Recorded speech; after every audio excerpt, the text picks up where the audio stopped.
اتنی سستی جنت ہمارے طبقے میں اتنی کہیں بھی نہیں ہے۔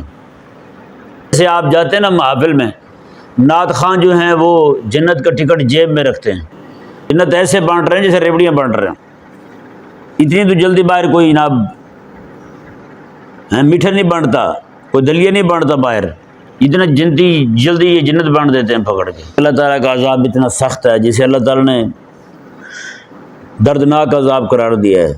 فرمایا اسے دیکھ لے تو مومن کے دل میں کبھی بھی جنت جانے کا خیال ہی نہ آئے گا، یہ یقین ہی کر لے کہ میں نے اب جہنم ہی جانا ہے۔ بھائی صحت کے ایام ہوں، جوانی کے ایام ہوں، تو اس وقت بندے کے لیے لازم ہے کہ وہ خوف والا پہلو جو ہے وہ اپنی امید والے پہلو پر غالب رکھے، کہ ہاں جب بیمار ہو جائے تب امید کا غلبہ ہونا ضروری ہے۔ گناہوں میں اٹے ہوئے لوگوں کو بھی جنت کی چابیاں تھمائی جا رہی ہیں، تو بتائیں انہوں نے مزید دلیر ہونا نہیں ہونا گناہوں پر۔ یہ آیت نمبر 51 سے دو اہم ترین قصے شروع ہو رہے ہیں۔ یہ دو آیات کریمہ جو ہیں یہ ان کے لیے تمہیدی گفتگو کے طور پر لائی گئی ہیں۔ خلاق کائنات نے ان دو آیات کریمہ میں اپنی دو عظیم شانوں کا ذکر کیا۔ فرمایا کہ نبئ عبادی انی انا الغفور الرحیم، حبیب پیارے آپ میرے بندوں کو خبر دے دیں بے شک میں بخشنے والا مہربان ہوں۔ اور وَنَبِّئْ عِبَادِي أَنَّ عَذَابِي هُوَ الْعَذَابُ الْأَلِيمُ، اور میرے بندوں کو یہ بھی بتا دیں، خبر دے دیں کہ میرا عذاب جو ہے وہ بڑا دردناک عذاب ہے، شدید العذاب، شدید الانتقام، اس طرح کے جناب وہ الفاظ بعض مقامات پر آتے ہیں۔ تو اللہ تبارک و تعالیٰ نے ارشاد فرمایا ان دو آیات کریمہ میں، اپنی شان رحیمی کو بھی بیان فرمایا اور اپنے عذاب دینے والی شان کو بھی بیان فرمایا۔ یہ مسئلہ ذہن میں رہے، یہ دو باتیں ایسی ہیں جو دونوں ایمان کے لیے اہم ترین درجہ رکھتی ہیں، کہ امید بھی ہو کہ اللہ تعالیٰ بخشے گا اور ڈر بھی ہو کہ کہیں عذاب نہ ہو جائے۔ یہ دونوں آیات کریمہ جو ہیں، کریم آقا علیہ السلام کا ایک فرمان شریف بھی ان کے مضمون سے جوڑ کھاتا ہے۔ کریم آقا علیہ السلام نے ارشاد فرمایا کہ اگر بندہ مومن اللہ تعالیٰ کا عذاب دیکھ لے تو کبھی بھی اس کے دل میں جنت کی طمع ہی نہ آئے، اس کے دل میں کبھی یہ خیال ہی پیدا نہ ہو کہ میں بھی جنت چلے جاؤں گا اگر یہ اللہ کا عذاب دیکھ رہے تو۔ یعنی کہ اللہ تعالیٰ کا عذاب اتنا سخت ہے جسے اللہ تعالیٰ نے دردناک عذاب قرار دیا ہے۔ فرمایا اسے دیکھ لے تو مومن کے دل میں کبھی بھی جنت جانے کا خیال ہی نہ آئے گا، یہ یقین ہی کر لے کہ میں نے اب جہنم ہی جانا ہے۔ بھائی اور کریم آقا علیہ السلام نے ارشاد فرمایا کہ اور کافر جو ہے وہ اگر اللہ تبارک و تعالیٰ کی رحمت کو دیکھ لے تو اسے بھی جنت جانے کی امید لگ جائے، اسے بھی جنت جانے کی امید لگ جائے، وہ بھی کہے کہ میں جنت جاؤں گا۔ یعنی کہ اللہ تبارک و تعالیٰ کی رحمت ہے تو یوں وسیع ہے، اللہ تعالیٰ کی پکڑ سخت ہے تو پھر یوں سخت ہے۔ اللہ تعالیٰ کی عذاب اتنا سخت ہے کہ مومن دیکھ لے عذاب کو تو جنت سے مایوس ہو جائے، اور رحمت اس کی اتنی وسیع ہے کافر دیکھ لے تو اسے بھی جنت جانے کا خیال پیدا ہو جائے کہ میں بھی جنت جاؤں گا۔ کریم آقا علیہ السلام نے فرمایا کہ قیامت والے دن اللہ تبارک و تعالیٰ کی رحمت جب جوش پہ ہوگی، اہل ایمان کے لیے ہر طرف اعلانات ہو رہے ہوں گے یہ بھی جنت جائے، یہ بھی جنت جائے، تو عین اس موقع پر کافی شیطان جو ہے اسے بھی یہ امید ہو جائے گی کہ اب میرے بھی اعلان ہونے والا ہے۔ یہاں تک حدیث پاک میں وہ بھی گردن اٹھا کے دیکھے گا کہ ممکن ہے کہ میرا اعلان ہو جائے اور میں بھی جنت چلا جاؤں۔ اللہ تبارک و تعالیٰ کی رحمت کو ٹھاٹھے مارتا دیکھ کر کے شیطان میں بھی یہ وہ حدیث پاک جو حضور نے فرمایا ابھی آپ کے سامنے بیان کی کہ وہ یوں ہے کہ رحمت دیکھے، کافر نہیں، کافروں کا بھی وڈیرا، کافروں کا بھی سردار رب تبارک و تعالیٰ کی رحمت کو دیکھ لے تو وہ بھی یہ تمنا کرنے لگے کہ اب میرا بھی اعلان ہوگا، میں بھی جنت چلا جاؤں گا۔ اللہ اکبر کبیرہ۔ تو یہ دو چیزیں جو ہے نا اکٹھی بیان کرنے میں بھی ایک اہم ترین اشارہ ہے کہ ایمان جو ہے وہ خوف اور رجا خوف بھی اللہ تعالیٰ کا اور امید بھی اللہ تعالیٰ سے۔ خوف اس بات کا کہیں کسی عمل کی وجہ سے جہنم میں ڈال دیا جاؤں، اور امید اس بات کی کہ اللہ تعالیٰ مجھے بھی جنت عطا فرمائے گا، اپنی مہربانی فرمائے گا۔ یہ دو چیزوں کے مجموعے کا نام ایمان ہے۔ ان دونوں میں سے کوئی ایک بھی کم ہو جائے تو سمجھیں پھر نقصان ہی نقصان ہے۔ ہمارے ہاں ہوتا پتہ کیا ہے، خوف جو ہے وہ امید پر، ویسے خوف امید پر غالب رہنا چاہیے۔ کب؟ جب بندہ تندرست ہو، جب بندہ تندرست ہو، صحت کے ایام ہوں، جوانی کے ایام ہوں، تو اس وقت بندے کے لیے لازم ہے کہ وہ خوف والا پہلو جو ہے وہ اپنی امید والے پہلو پر غالب رکھے، تاکہ خوف والا پہلو غالب ہوگا تو بندہ گناہوں سے بچا رہے گا۔ اگر امید والا پہلو غالب آ گیا تو پھر بندہ کسی بھی وقت جناب اللہ تعالیٰ کی نافرمانی میں پڑ سکتا ہے۔ تو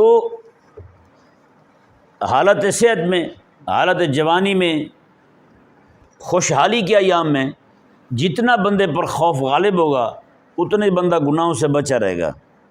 ہمارے ہاں معاملہ الٹ ہوتا ہے، ہمارے ہاں خوف غالب تب آتا ہے جب بیمار ہو جائیں یا پھر بوڑھے ہو جائیں، بالکل تمام نکارہ ہو جائیں، یعنی کہ بوڑھے ہو گئے تب خوف غالب آ رہا ہے جب ہمارے جسم میں گناہ کی طاقت نہیں رہی۔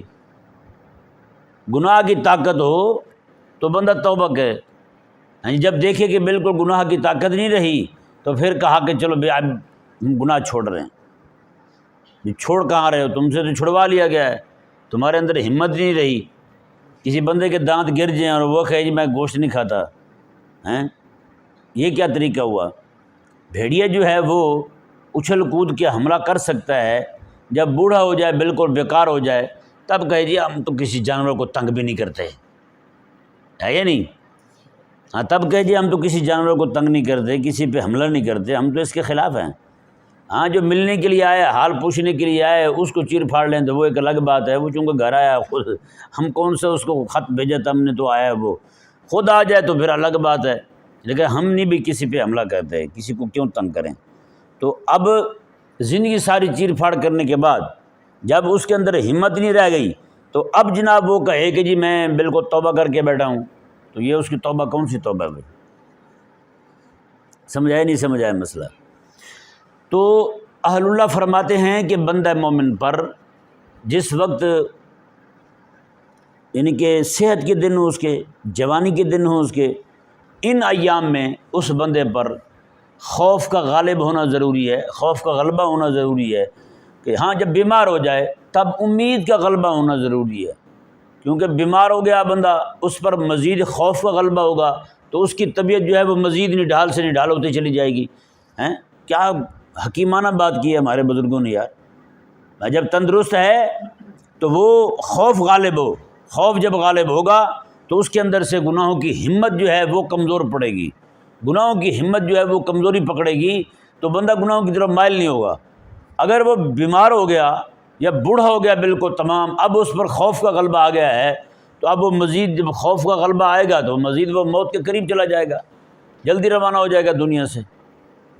تو اس لیے بندہ مومن کو چاہیے کہ جب وہ تندرست ہو تو خوف کو غالب رکھے، جب وہ بیمار ہو جائے یا بوڑھا ہو جائے تمام، تب وہ امید کو غالب رکھے، تب امید کو غالب رکھے۔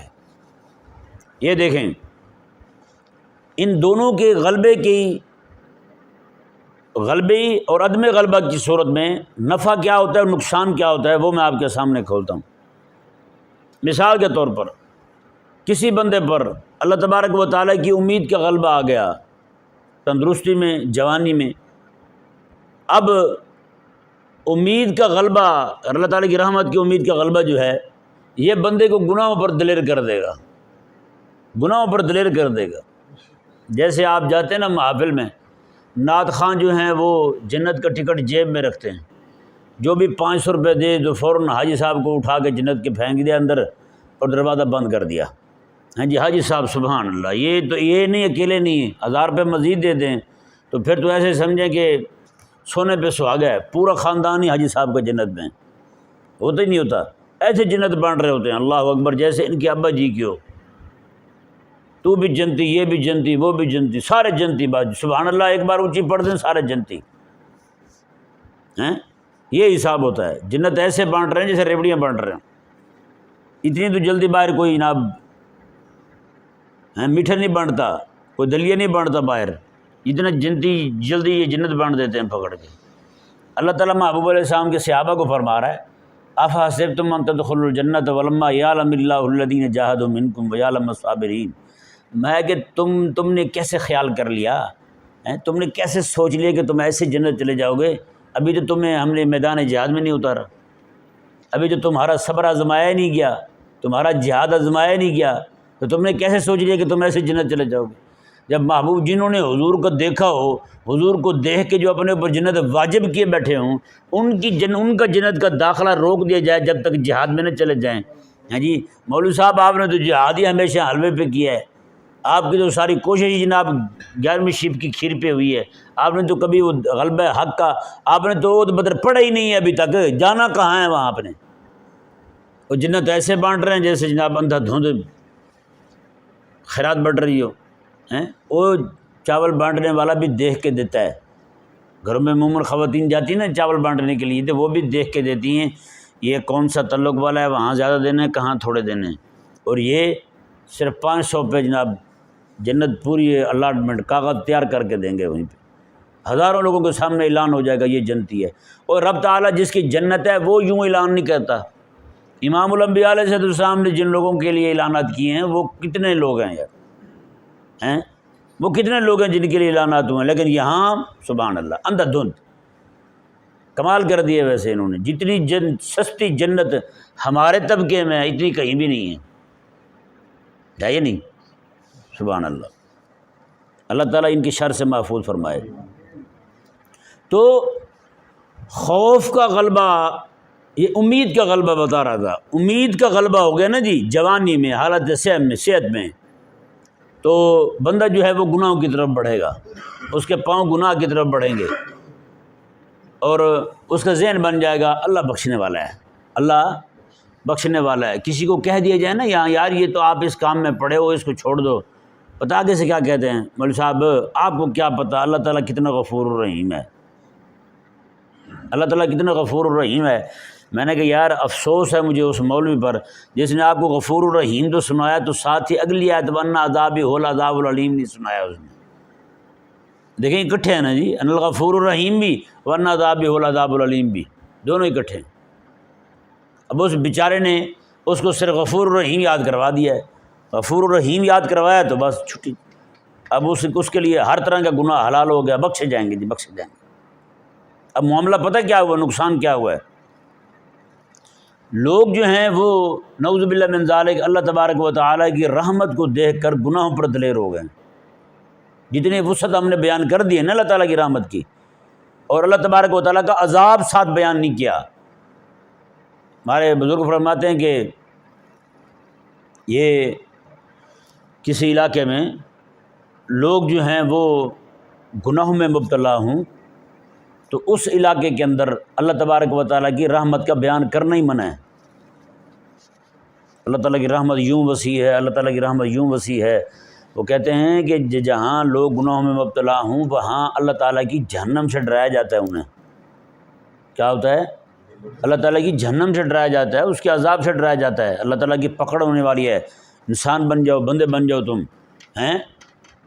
لیکن ہمارے ہاں کیا ہے، گناہوں میں اٹے ہوئے لوگوں کو بھی جنت کی چابیاں تھمائی جا رہی ہیں۔ تو بتائیں انہوں نے مزید دلیر ہونا نہیں ہونا گناہوں پر؟ اللہ اکبر کبیرہ۔ اب دیکھیں جی، اب اللہ تبارک و تعالیٰ کی رحمت سے مایوسی جو ہے، اور اللہ تبارک و تعالیٰ کے عذاب سے بے خوفی، یہ بھی بندے کو گناہوں پہ دلیر کر دیتی ہے۔ یعنی رحمت سے مایوسی اور عذاب سے بے خوفی جب جس بندے میں آ جائے، وہ یہی سمجھتا ہے یار جانا تو جہنم ہی ہے نا، تو پھر کیوں نہ زندگی انجوائے کر لیں۔ ابھی کل ہی ایک بندے کے متعلق سوال میرے پاس آیا، تو وہ کہہ رہے تھے کہ ہم نے کام اتنے گناہ والے کر لیے ہیں، جانا تو جہنم ہی ہے، تو پھر کیوں سکڑ کے رہیں دنیا میں ہم، یعنی کیوں ہم ڈر کے رہیں، تو کیوں نہ ہم جناب مزے کی زندگی گزاریں اور انجوائے کریں اور یہ کریں وہ کریں، دیکھا جائے گا آگے، عذاب جو ہونا ہے وہ تو ہوگا ہی ہوگا۔ اب یہ چیز جو ہے بندے کو مزید دلیر کر دیتی ہے گناہ پر، ہے یا نہیں؟ دیکھ لیں کتنا ضروری ہے بندہ مومن کے لیے اللہ تبارک و تعالیٰ کی ذات اور صفات کا علم ہونا۔ آج ان کو علم نہیں ہے، اس لیے تو اس طرح کی باتیں کر رہے ہیں، جاہل ہیں، ان کو بتایا نہیں گیا، سکھایا نہیں گیا، اسی لیے تو آج اس طرح کی باتیں کر رہے ہیں کہ وہ کہتے ہیں نہیں جی اس کا مطلب تو یہ ہوا کہ کسی بندے کا گاڑی کا چلان ہو جائے تو وہ کہے نہیں جی ایک ہو گیا تو اب ہوتے رہیں، کوئی مسئلہ نہیں ہے۔